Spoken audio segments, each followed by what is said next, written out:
स्वागत है।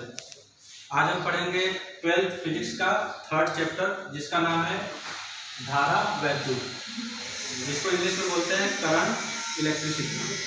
इलेक्ट्रिसिटी का फर्स्ट टॉपिक है वैद्युत धारा। बहुत ही छोटे से सेंटेंस में हम वैद्युत धारा को परिभाषित कर सकते हैं। आवेश प्रवाह की दर को वैद्युत धारा कहते हैं।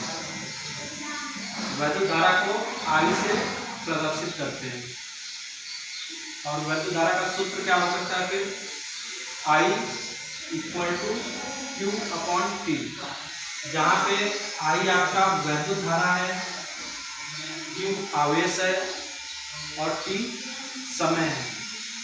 इस प्रकार हम इसका मात्रक भी निकाल सकते हैं। जैसे आवेश का मात्रक होता है कूलाम, समय का मात्रक होता है सेकेंड। इस प्रकार हम बोल सकते हैं धारा का मात्रक होगा कूलाम/सेकेंड, या इसको हम एक दूसरे मात्रक से भी जानते हैं, जिसको हम एम्पियर बोलते हैं। एम्पियर को हम शॉर्ट में AMP से प्रदर्शित करते हैं। ठीक है। अगर आपको एक एम्पियर को परिभाषित करना रहा तो मैं वहां पे कूलाम का मान 1 कर दूंगा, 1 कूलाम, और समय का मान कर दूंगा 1 सेकेंड। 1 में 1 का डिवाइड होगा तो 1 होगा और उसका मात्रक एम्पियर। इस प्रकार हम बोल सकते हैं एक एम्पियर को परिभाषित करना रहा तो हम बोल सकते हैं यदि किसी चालक में एकांक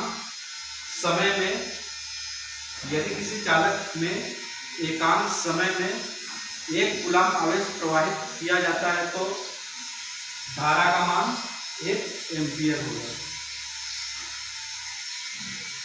हम पढ़ेंगे वैद्युत धारा की दिशा। वैद्युत धारा की दिशा, तो वैद्युत धारा की दिशा के लिए हम एक एग्जाम्पल के थ्रू समझते हैं। मान लीजिए आपका कोई चालक है।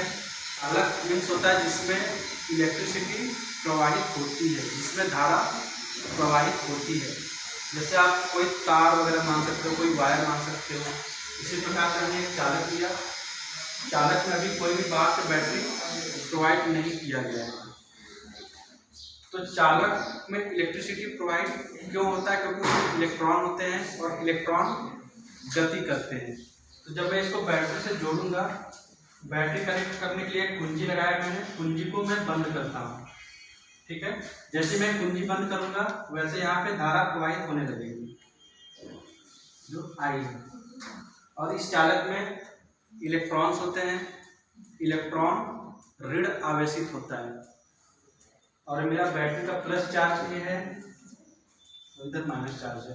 प्लस चार्ज होने की वजह से इलेक्ट्रॉन धनात्मक टर्मिनल की ओर आकर्षित होगा, तो इलेक्ट्रॉन का मूवमेंट इस साइड होगा। इलेक्ट्रॉन इस साइड मूव करेगा, जिससे हमारी धारा इसके अपोजिट डायरेक्शन में प्रवाहित होगी। तो हम बोल सकते हैं कि वैद्युत धारा की गति भी होती है। उसकी गति हम 2 तरीके से समझ सकते हैं। बैटरी के धनात्मक टर्मिनल से ऋणात्मक टर्मिनल की ओर। ये आपका बैटरी का धनात्मक टर्मिनल है, ये ऋणात्मक टर्मिनल है। तो जो धारा का प्रवाह होगा वो धनात्मक टर्मिनल से ऋणात्मक टर्मिनल की ओर होगा। या तो इसको हम दूसरे शब्दों में बोल सकते हैं इलेक्ट्रॉन की गति के दिशा के विपरीत। हमारा इलेक्ट्रॉन किस साइड मूव कर रहा है? इस साइड। तो धारा किस साइड मूव करेगा? इसके विपरीत। ठीक है। नेक्स्ट टॉपिक है आपका वैद्युत धारा की राशि। वैद्युत धारा की राशि क्या होती है, ये समझने के लिए हमको सबसे पहले समझना पड़ेगा हम राशि डिसाइड कैसे करते हैं। तो यहाँ पे हम देखते हैं सदिश और अदिश राशि हम आइडेंटिफाई कैसे करते हैं। सदिश और अदिश। सदिश और अदिश राशि को हम आइडेंटिफाई कैसे करेंगे? तो इस सदिश और अदिश राशि को आइडेंटिफाई करने के लिए हमको देखना पड़ता है कि परिमाण, सदिश होने के लिए परिमाण होना आवश्यक है, अदिश होने के लिए भी परिमाण होना आवश्यक है। सदिश होने के लिए परिमाण के साथ साथ दिशा होना आवश्यक है और अदिश में दिशा होना आवश्यक नहीं है। ठीक है। तो इसको हम एक एग्जांपल से समझते हैं। फॉर एग्जांपल मैं लेता हूँ बल्ब, जिसको हम फोर्स बोलते हैं। फोर्स, सपोज कोई ब्लॉक है मेरा, यहाँ पे एक ब्लॉक है, इस ब्लॉक पे मैं इस डायरेक्शन में एक फोर्स लगा रहा हूँ। बल का मात्रक होता है, बल का मात्रक पता है आप लोगों को, न्यूटन। सपोज मैं इसमें 5 न्यूटन का बल लगा रहा हूँ, तो ये 5 न्यूटन जो है ये क्या है, आपका परिमाण है। परिमाण यानी वैल्यू भी बोलते हैं उसको। ये 5 न्यूटन उसका परिमाण हो गया, और जो हम बल लगाएंगे वो किसी न किसी डायरेक्शन में होगा। मैं इसको अभी इस डायरेक्शन में लगा रहा हूँ, ये बल मैं इस डायरेक्शन में भी लगा सकता हूँ, है कि नहीं? yes. तो जो मैं एक दिशा में बल लगा रहा हूँ, इसलिए मैं बोल सकता हूँ कि इसमें परिमाण भी है और दिशा भी है। यहाँ पे बल आपका क्या होता है, एक सदिश राशि, सदिश राशि। हम लोग समय, सेकेंड एग्जांपल मैं लेता हूँ समय। समय में हम देखेंगे कि इसमें परिमाण होता है, परिमाण यानी वैल्यू। 1 सेकेंड, 1 मिनट,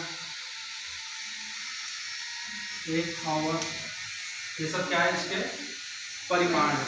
लेकिन समय की कोई दिशा होती है? समय में कोई दिशा नहीं होती कि उत्तर से पूर्व की ओर जाएगी, ऐसा कुछ नहीं होता है, जिसकी वजह से समय को हम क्या बोल सकते हैं, समय एक अदिश राशि है, अदिश राशि है। तो जो मैंने आपको अभी डिफरेंट होता है, अंतर बताया, इसको देख करके आप लोग बता सकते हो कि हमारा वैद्युत धारा की राशि क्या होगी।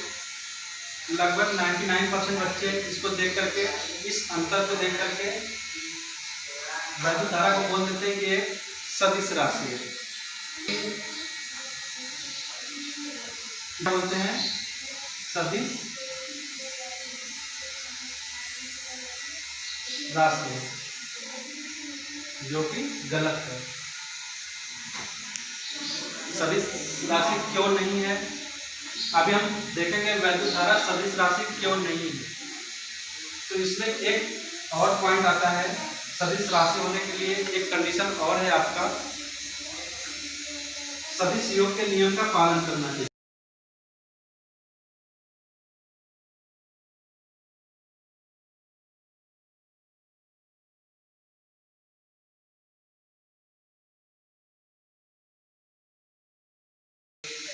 ठीक है, अब सदिश योग का नियम क्या होता है, इसको भी हम एग्जाम्पल के थ्रू समझेंगे।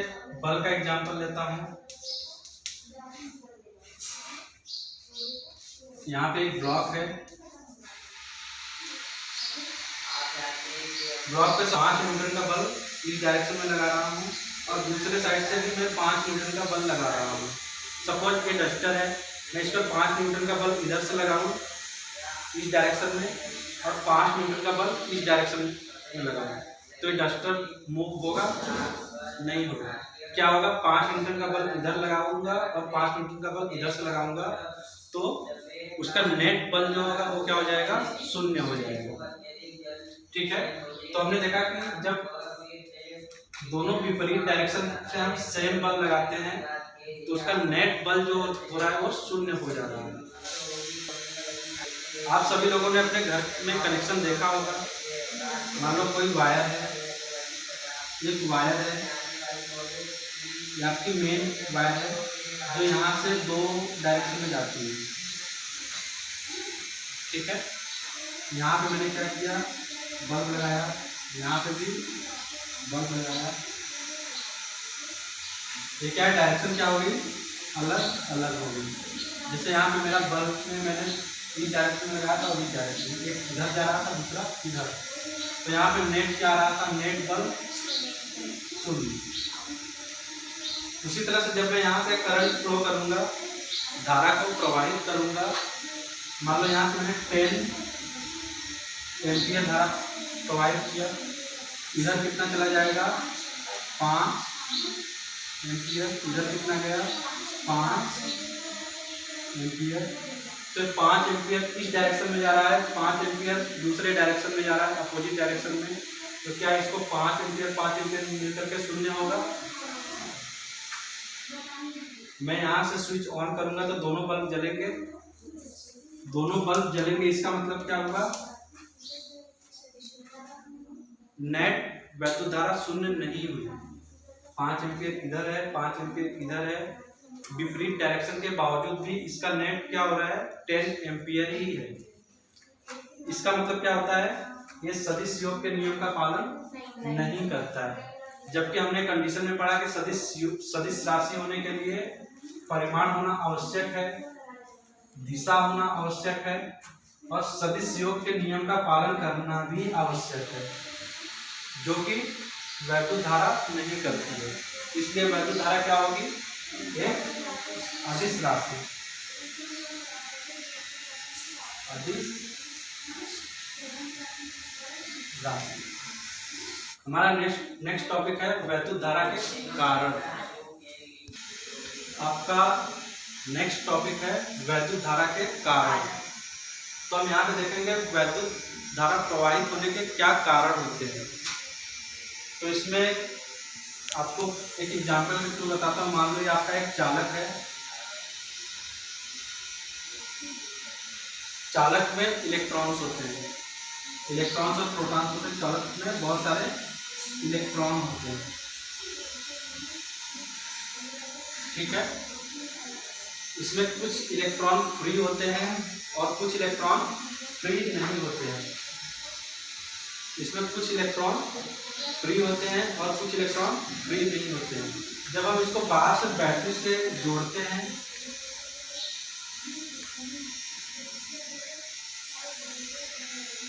जैसे कुंजी ऑन करते हैं, कुंजी ऑन करते ही धारा प्रवाहित होने लगती है, ठीक है।